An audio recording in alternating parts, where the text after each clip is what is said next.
ઝાલોદ નગરપાલિકા ચૂંટણી સંદર્ભે અપક્ષો મોટા હોદ્દા લેવાના સપના જોતા હોય તેવું નગરમાં ચર્ચાનો વિષય। આ તારીખ 24/2/2025 સોમવારના રોજ સાંજે 7 કલાકે મળતી માહિતી મુજબ પૂર્ણ બહુમતી ભાજપને છતાંય અપક્ષો કિંગ મેકર હોય તેવું નગરમાં ચર્ચાનો વિષય બન્યો છે।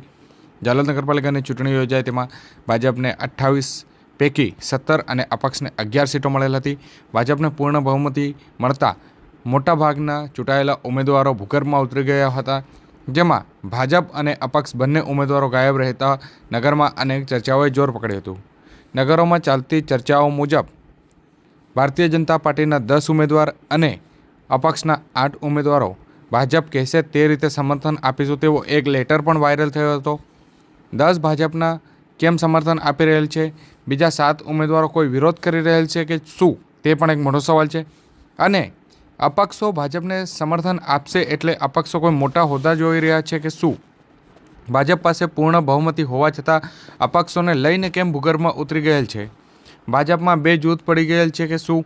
અપક્ષો 2 જૂથોની કોની તરફેણમાં છે? નગરમાં ચાલતી ચર્ચાઓ મુજબ જો પૂર્ણ બહુમત છતાં અપક્ષના સહારે ભાજપ કોઈ ગઠબંધન કરશે તો હવે કોઈ પણ ચૂંટણીમાં આવા જીતેલા ઉમેદવારો જે સત્તા માટે ગમે ત્યાં ઢળી જાય તેવા ઉમેદવારોને જાકારો આપશે।